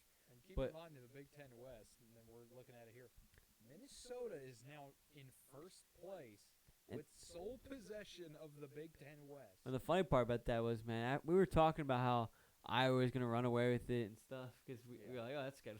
Now here they are, 2 losses. But I'll tell you what, it's going to come down to November 27th. That's going to be a fun weekend of football. All Bunyan's axe. But no, yeah, Wisconsin, Minnesota right now, obviously, well, Purdue and Iowa are tied there too, but that could come down to who's going to win the Big Ten West. The tiebreakers now over both Purdue and Iowa Yep. as well. So we'll see what happens going forward, but great win there for them, and hopefully a momentum-carrying win for them. I think another thing that should be noted, this is just peak Big Ten to me. This is the most Big Ten stat I can imagine. Graham Mertz led in passing with 104 yards. Just 104. That's just kind of funny to me. You don't see that a lot. No. But that's kind of how that game went. Exactly. And like I said, I watched quite a bit of this one. Just run the ball, occasionally punt the ball, maybe throw the ball once. It's a weird conference. It is. All conferences are weird, basically. It's true. Everyone's got their own weird team. Speaking of weird teams, Auburn's always a weird team, it feels like, in the SEC. They pick up a 31-20 win over number 10 Ole Miss. This was awesome to see. This is a great win for Auburn. Ole Miss has been obviously pretty good this year. Get momentum. We need Auburn to get all the momentum they can get so they can find a way to beat Alabama in that last week. That's what I'm hoping for. But no, we great. Gotta channel all the energy for Auburn to do this. Great win for Auburn there. And again, I know it's home, but still, put up 31 against a good Ole Miss team. Hold them to only 20. We'll see what happens. But no, good win for Auburn. What are they? I think they're a game back now. Yeah, they're that spot. Now the Iron Bowl sets up whoever wins that wins the SEC West. Exactly. So obviously got Georgia on the other side. So we'll see what happens. But that's gonna be a fun. I'll tell you what. I assume that's November 27th as well. Yes, November 27th is going to be the week in college. Saturday. It's going to be incredible to see that final week, and obviously jumping the gun. But I mean, we already talked about 2 of them, but the third one is obviously Bedlam. So yes. we'll see what happens there. But I mean, I'm gonna jump the gun here a little bit and figure out the other games because we're gonna give you a November 27th preview now, just a little bit, just kind of looking at some of the games here that week. I mean, Georgia, Texas. I forgot it's the Black Friday. So all the Friday games too. Black Friday as well, which always is fun. But just kind of looking at some of these games: Alabama, Auburn, Oklahoma State, Penn State, Michigan State. Which, if you don't know, that's a rivalry, folks. You got the Land Grant Trophy. That'll be a fun game. That's gonna be Oregon State, Oregon. That game could be interesting. Notre Dame, Stanford. Wake Forest has to go to Boston College. We'll get to Wake Forest, folks. They're a top 10 team now. Kentucky, Louisville's always a great rivalry. Michigan, Ohio State as well. I mean, that's always just such a classic game. The game's so good, they call it the game. Yeah, I know. I'm going to do my best to get out to Stillwater for that day. I don't feel like giving up an arm and a leg to get out there. So I will safely watch from my TV for that one. But the next one here, number 11 Notre Dame, doing really what Notre Dame does best this year. win a close game that feels close but not at the same time. They beat North Carolina 44-34. Yeah, that was the same how I thought we would see all year. I mean, I know they didn't get the win, but he's able to get the job done, passing 341 yards. He put up 34 points against a good Notre Dame team on the road. But credit to Notre Dame for battling through that game, holding on for the win. But I thought that was the North Carolina we expected to see. They didn't get the job done, but I thought that even though they lost, that was one of the better games we've seen from them this year so far. But Notre Dame, they had that little hiccup to Cincinnati, but they're starting to figure things out. I'll tell you what, the committee's going to have a tough time, and I love just saying this because I really believe it, but they need to find a way to extend the playoffs. It's crazy that one loss ends your season. It's crazy to me because, I mean, some of these one-loss teams are better than some of these teams that make the playoffs. And that's what's a shame is you have one loss and your whole season's over because you only got 4 teams now. So there's my little get more teams in the playoffs. I can kind of sidetrack and continue this. I saw today where they asked Greg Sankey a few days ago, the commissioner of the SEC, what he thinks would be best. And he said, I'm down for a 12-team playoff, but I personally don't want to see 8. I think we either need to stay with 4 or go to 12. But then I saw the Alliance, if you remember the Alliance, the Big Ten, ACC, Pac-12, they're trying to push for 8. So this is going to be a really interesting debate here to see who has more bargaining power. Where does the Big 12 fall into this? Where do the Group of 5 fall into this, which might be the Group of 4 with how Conference USA is going? Well, I think 8 would be great because you do need to extend it. I do think you should go more than that, but still, 8's a lot better than 4. Anything is better because than 4. you're gonna get Georgia in it, you're gonna get Alabama in it, you're gonna get Oklahoma in it, you're gonna get Ohio State in it. Then you're gonna get Cincinnati. You don't have to worry about the whole they didn't play anybody. You'll get Cincinnati in it, and then you still got some wild card teams in there. So So got maybe a if they want to go to Michigan 8, they got no complaints from me for a little bit because I personally that's a would good like move. I personally would like to see 12. But yeah, I would love to see that. 5 plays 12, top 4 get a bye. Play them at campus sites too while we're at it. that'd be fun. I don't want to, I don't want to go to the Orange Bowl to play Alabama. I'd much rather go to Bryant-Denny and play them there, or have them come to Norman. That's what makes college football great. Play in a bigger stadium than the Orange Bowl too. But number 12 Kentucky getting a little taste of the upset bug. Mississippi State winning 31-17. Will Rogers throwing for 344. Not unexpected in an air raid system, but Mississippi State getting a big upset. Another quality win. They've beaten Texas A&M and Kentucky now this year. Yeah, no, and we've talked about it before. They got the job done a couple times already, and here they are again. And they're another team, interesting team. They just never have any consistency there, and just shame to see because when they're at their best, they look pretty good. But that Kentucky team may be coming back down to earth a little bit. And then a team that's benefited, Wake Forest, who is number 13. I mentioned they're number 10 now, and that's for a good reason. The last time they were 7-0 was 1944, and they lost to Duke. Well, here came 7-0 Wake Forest playing Duke. This time they made sure that would not happen. 45-7. Wake Forest demolishes Duke. Sam Hardman throws for 402. He's got to be a Heisman candidate. It feels like the way he's been playing. No one really cares about Wake Forest. Their record is good, but their schedule is not. That will change, though. Good win there for Wake Forest, and they continue to get the job done. Surprising team there out of the ACC, kind of came out of nowhere a little bit and overtook Clemson a little bit there, and their collapse this year. So great to see something different there for them. And let's see them continue to get the job done. And then moving on here, Oklahoma State playing Kansas. Homecoming in Stillwater. The Cowboys do exactly what you'd expect them to do. 55-3, they beat Kansas. I was rooting for Kansas to just kind of do something silly here like they did against Oklahoma. I wanted to see them do like an 11-minute drive just to see if I could, start texting people, be like, hey, look at this. Look what Kansas did. But, of course, Oklahoma State's defense shut them down, as you'd expect. Yeah, Oklahoma State's defense continues to just play well and dominate the ball again. Kind of like my Eagles this week. Can't really take too much from it being Kansas. I will say I was very surprised to see this much of domination. I think the spread was like 20-something, or I think like 29. I honestly thought Kansas might cover that. Oklahoma State got out early, got out strong, and didn't look anything back. Didn't let anything happen from this Kansas team. And then moving on here, number 16, Baylor, coming back. Tell me if you heard this one before. Texas has a double-digit lead going into the fourth quarter and kind of starts to get tired on defense. The offense starts to get beaten up a little bit. They're figured out at this point. And the other team comes back and wins the game in another heartbreaker for Texas. If you tell me that sounds familiar, well, you'd be correct. This is now the third game in a row this has happened for Texas. They lose 31-24 to Baylor. What even is Texas's problem? You're 4-4 at this point. You keep blowing double-digit leads like they're going out of style for some reason. I do not know what Texas's problem is at this point. I really don't.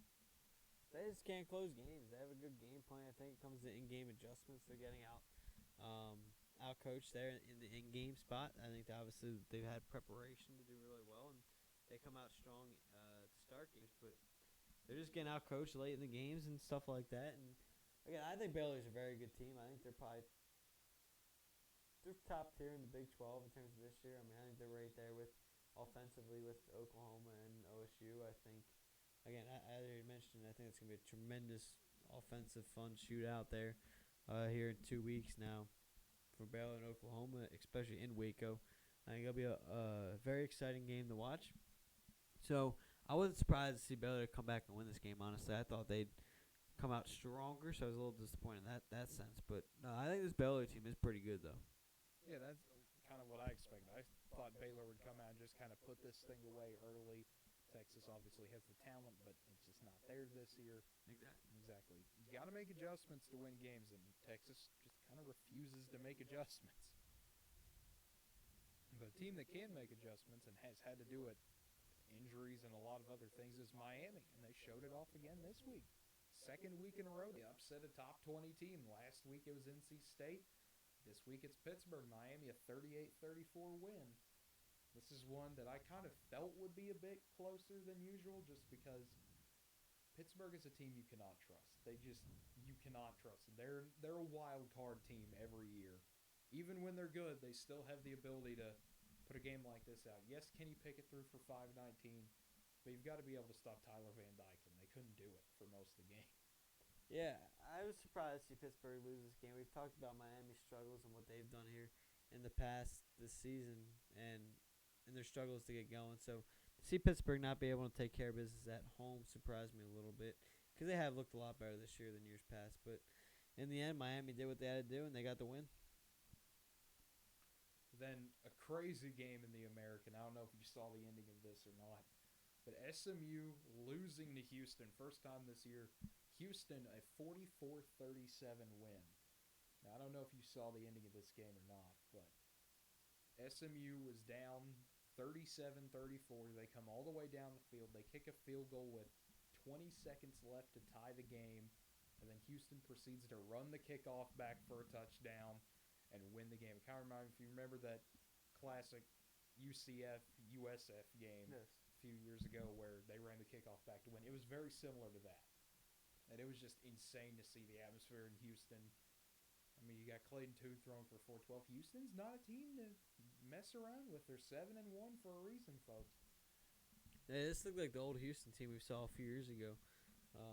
Really built strong, able to score the ball, and then, like you said, that crazy way of winning the game. But no, great job by Houston. Trap game, no one really talks about them.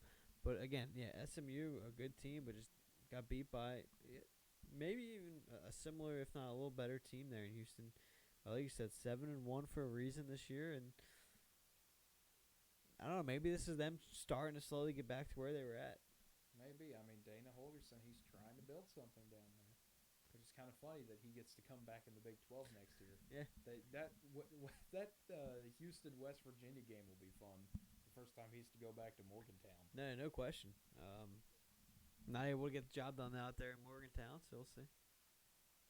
And then Fresno State getting a win over San Diego State. Big game there for the Bulldogs, trying to get back in the conversation in the Mountain West. This is the way to do it. Get a 30-20 win over the Aztecs. Yeah, no, absolutely. I think another solid game there for Fresno State.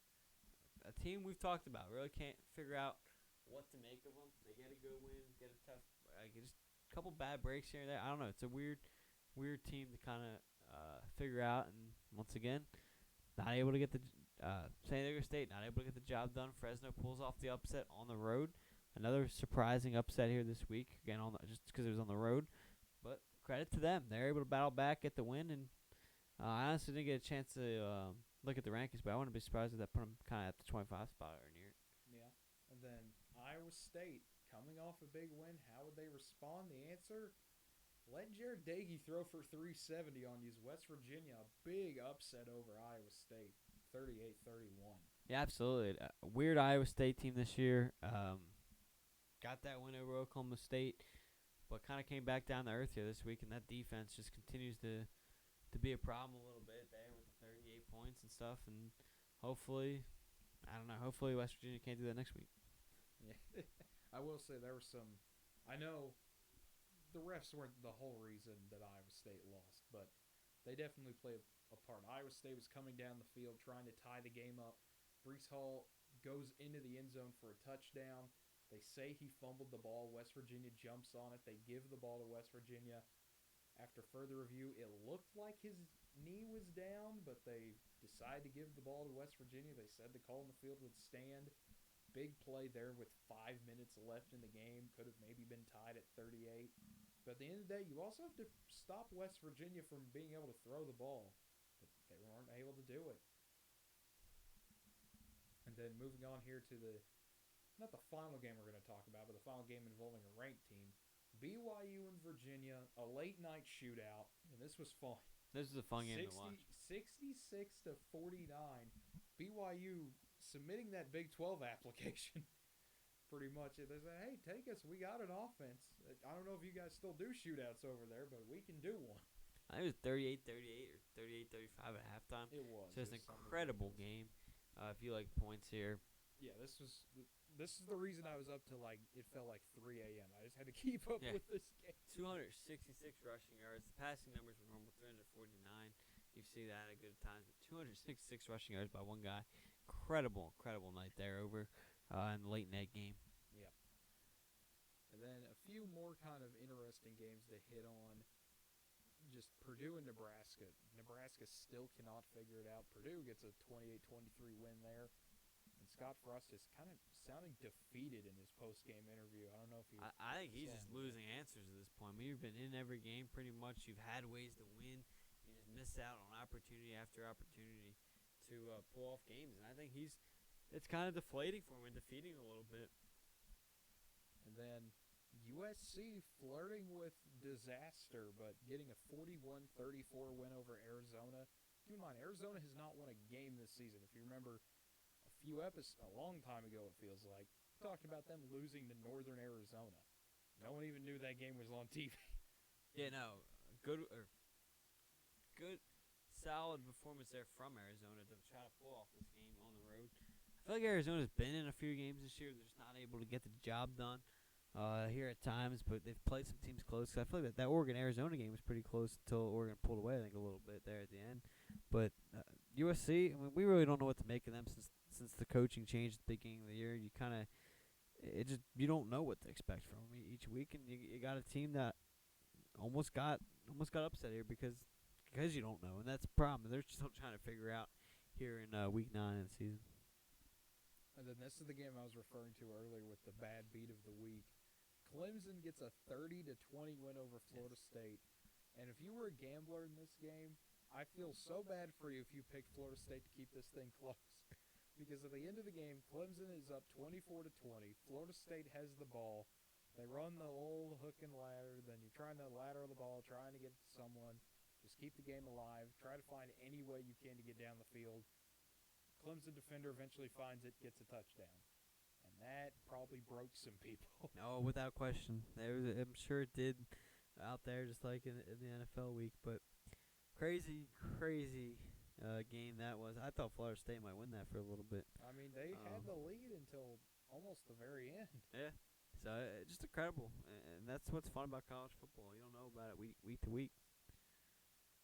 And then as we move over to the rankings, as the AP poll, It's the funnel.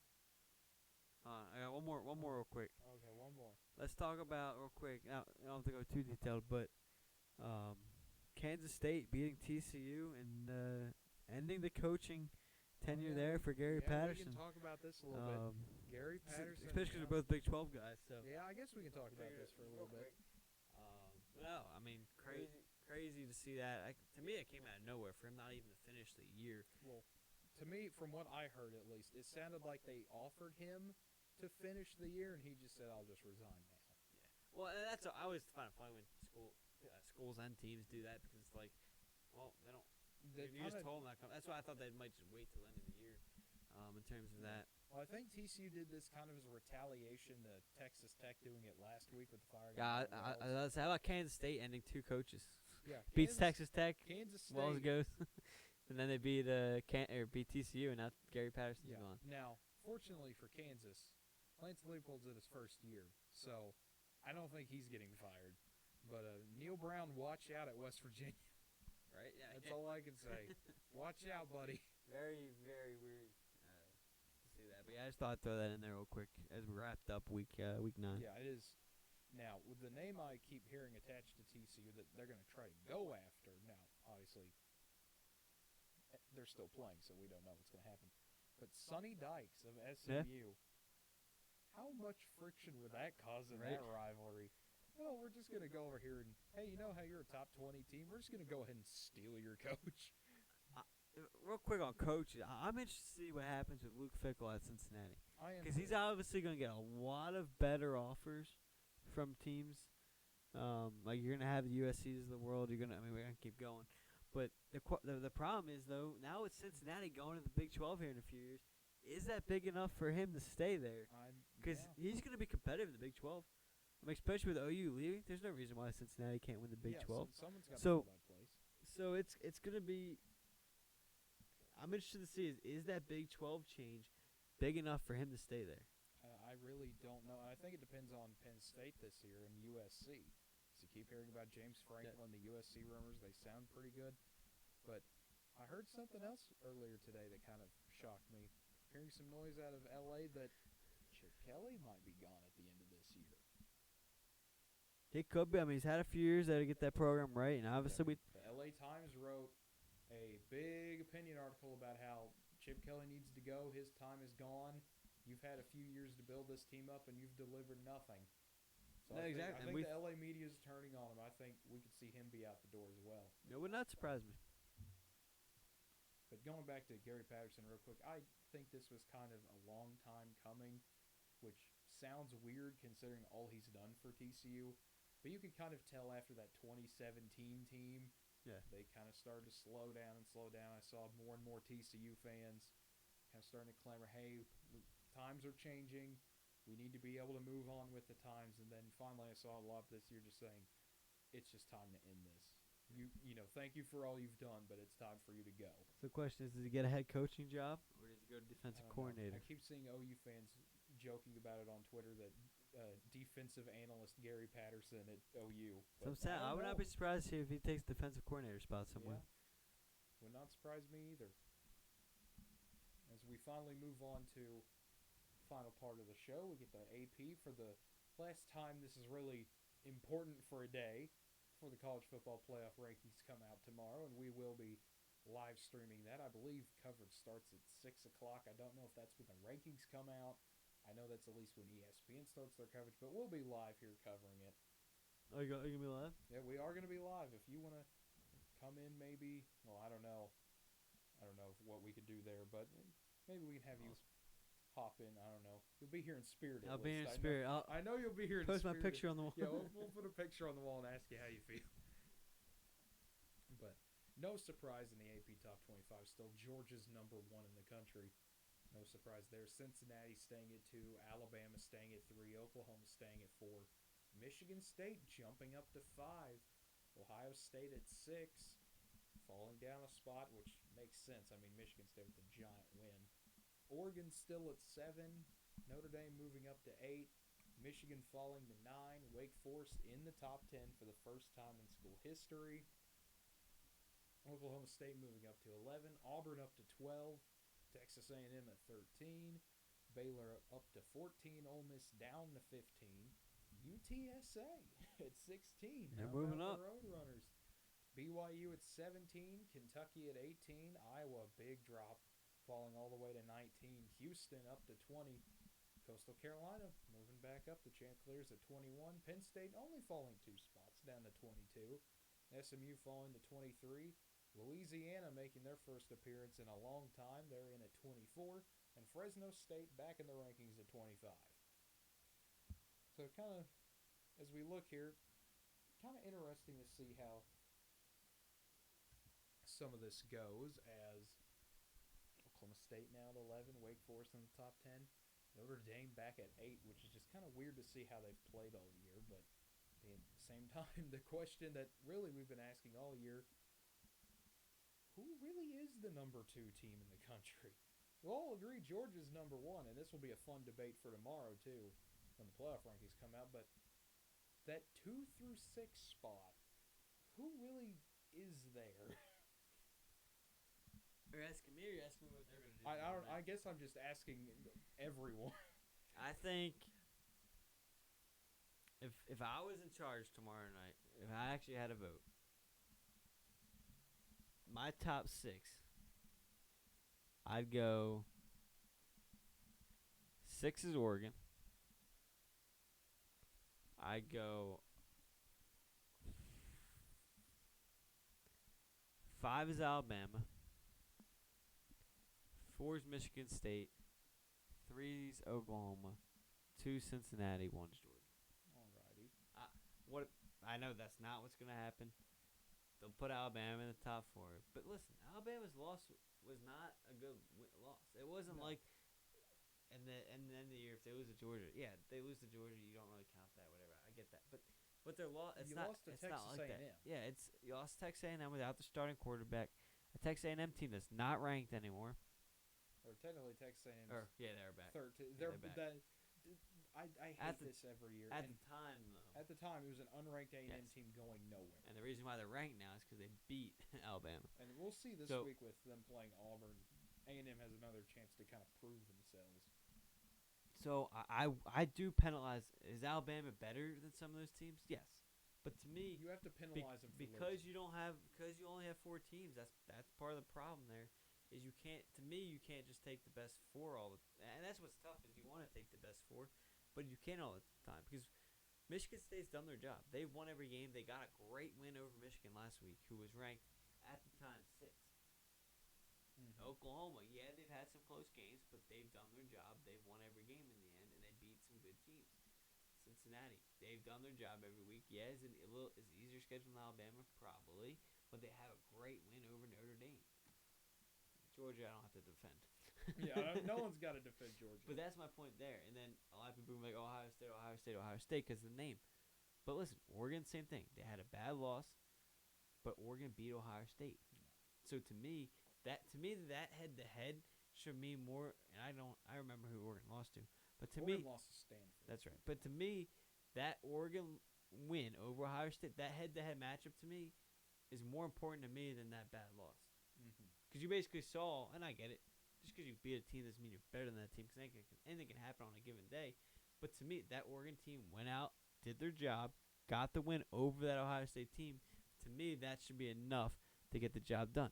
Just like if Notre Dame, or if Cincinnati loses a game to whoever, I don't care who it is on that schedule. It could be anybody. And if it came down to Cincinnati or Notre Dame for that 4th spot, to me, every time it should be Cincinnati because they won the head-to-head matchup.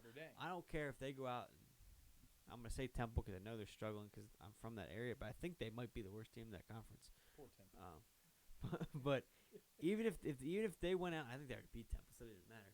But even if they went out and lost to Temple next Saturday, and that came down to came down to the last spot, I think that should go. They have 52-3. They beat Temple. So I think they should go out and they lose that spot because they lost to Cincinnati. And doesn't look like we're gonna get the bottom half. There we go. But so Tulane's actually for as many close games they had, that kind of surprises me that they haven't won a game yet. But Temple's one win is probably against. I'm telling Tulane. you, Tulane is the best 1-7 team in the country. I agree. We now have 2 games to prove this.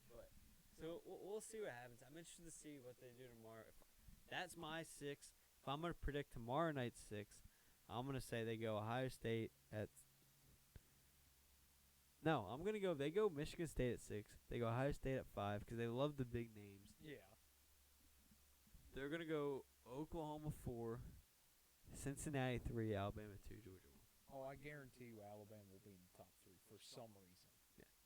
Personally, That's the way I I think think Alabama is probably the second. You can make an argument easily they're the second best team in college football Yes, right you can. now, easily. But you lost to Texas A&M. Yeah. That's the only problem. And so I kind of agree with you in most of the rankings. I think my differentiation is to get to in a moment. Georgia's unanimous number 1. Agreed. I'll just put them there because we both agree on that. Number 6, I currently have Ohio State there over Oregon because I think Ohio State is the better team. But as we get on, if Oregon manages to win out, Oregon deserves to be in. I agree with you there. But I'm going to put Ohio State at 6 for now. Number 5, I have Alabama. I still hold that loss against Texas A&M against them. Number 4, I have Oklahoma. And then at number 3, I have Cincinnati. At number 2, I'm going to be bold and put Michigan State at 2. Hey, I love that. I love that. Michigan State has the best win of those 3. And they're all of the 3 undefeateds behind Georgia. Michigan State, Cincinnati, Oklahoma. I think Michigan State and Cincinnati have better wins than Oklahoma. They've had better performances than Oklahoma has this year. I think Oklahoma can beat both of those teams, but they have the better wins. Especially beating Michigan and the way they beat Michigan, coming back and showing they can deal with the pressure and doing all that in a big-time rivalry game. Put Michigan State at 2 right now. I have no issues with that. What's going to be crazy is if Georgia's undefeated, Cincinnati's undefeated, Oklahoma's undefeated, Michigan State's undefeated, and then Wake Forest is undefeated. Yeah, who gets left out? Probably going to be Wake because they won't have a good win, No, their best win will be a 4-loss Clemson, basically. which is going to be crazy. So, well, that will be an interesting story is if all those teams were able to go undefeated, and then I said all 5. Yeah, all 5 of those teams. Because here's the thing, if it's Georgia, Cincinnati, Oklahoma, or well, yeah, never mind, they can't because they'd have to lose to Georgia. I was gonna say a 1-loss Alabama against all those That'd be undefeated teams. impressive if there's undefeated. But what'd be crazy is you have that's what's gonna be wild. So that's probably this scenario real quick before we head out. But Cincinnati's undefeated, Oklahoma's undefeated, Michigan State's undefeated, Wake Forest undefeated. Alabama beats Georgia in that SEC championship game. Ooh. I think There's no. Well, I guess there's a way. I think they would destroy the entire minds of college football and probably put Michigan State, Oklahoma, Georgia, Alabama. You would see them make the argument that Alabama beat Georgia and their loss to A&M is better than Cincy's win over Notre Dame, and everyone's head would explode. Wouldn't that be wild? You would see some insane defense being run by some people. Also, I would love to see the Paul Feinbaum show that day, just to see all the Georgia and Alabama people start yelling at each other about see you in the playoffs again. Yeah, because I would pick Georgia to, because I don't know, that'd be crazy. Part of me wants to see that happen, but also doesn't want to see that I happen. want to see it happen, but I also want to know I can change that and not exactly. put either of them in. Exactly. So that's the thing is we can't control that, unfortunately, for us. So if anybody on the college football committee is listening, well, first thing, Put Michigan State 2. call me for a vote. Number 2, expand the playoffs. Give us a 16-team playoff. Just go all the way. Automatic bids. Every conference champion gets in. No, it should be 16. Again, I will continue to say this. How in the world? And we looked at this last week, or I might not have been last week, but last time. Division 2's got 16 teams. FCS has 16 teams. Why can't FBS have 16? Yeah, I don't know. It's a really silly idea. And to think that, for a long time it was the BCS system. That's what we grew up with. But before that, we had the weirdest way of picking it. We're going to let these 30 people at the AP pick who the national champion is. And probably none of them have seen half the teams on that schedule. Well, and that's what's crazy to me, and I have no idea when the whole $1 million bowl game started or whatever, which I'm fine. You can still do those with a 16-game playoff. That's the funny part. But to me, how in the world did it start where like FCS or FBS was like, let's be different. Let's just do Like, that's what I want to know. Let's It's be like, the only system where we. I want to know like what happened in that meeting room where it's like, okay, those guys can have 16 teams, FCS can have 16, but you know what? Let's be different with this. Let's just do Let's just do two. two teams. Let's just like- do two. I don't know. Or let's go back even further to where some guy on a Cracker Jack box could pick you as the national Yeah. champion in the 40s, and you could claim it, and be like, yeah, that was totally legit. This one guy in his basement said we were the national champions. We went 3-0 in 1915. Yeah. Why not? But it's just amazing to see how college football has evolved over time. 100 years ago, we could have been debating on radio, in the early days of radio. Who deserves it more, 3-0 Princeton or 2-0 Oklahoma? Who deserves the national title more? exactly. You But know? wait, we'll catch up eventually. Don't worry. We'll get there. We'll eventually get to the modern era at some point. Right. But that will wrap it up for us tonight. Another exciting edition of the Ranger Room. I will be back tomorrow with Connor Gray as we break down the college football top 25 rankings. Andrew will be here in spirit form. I would like for you to be here, but you got Ranger volleyball to do. What time are you going on? We're going on. I don't know. If it starts at 6, we might go on at 5:30. But I don't know. We might go on earlier than that if the NFL trade deadline gets crazy enough. If you want to hop in there. Yeah, just shoot me a message whenever you're going on, and obviously I will give you an update. Yeah, we will see. We'll have Andrew watch going on the show. We'll get that going on. See what in the world's happening. I'll call that phone. I'll call in. We'll have Andrew call in, and we can put the microphone up to the phone and get his live reactions. We'll tell him as he's getting ready for Northwestern volleyball. Hey, here's what's happening. I thought it'd be like on the front page of what time it is. Yeah. It doesn't look like it is. You would think so. That kind of concerns me though a little bit, don't you think? ESPN not even wanting to advertise the rankings. Maybe we got the weekend mix. Yeah. Hey guys, no rankings this week. We can't justify putting Alabama at number 1 yet. Right. We got to beat Georgia first. I don't know. That's weird. I don't know, but it will be an interesting week coming up. So let's kind of end this real quick. I said we were going to end it, but I remembered we got to actually preview next week a little bit. It's 9:17 Central Time here. We're kind of thinking about it's that time to go home. I'm thinking about dinner a little bit.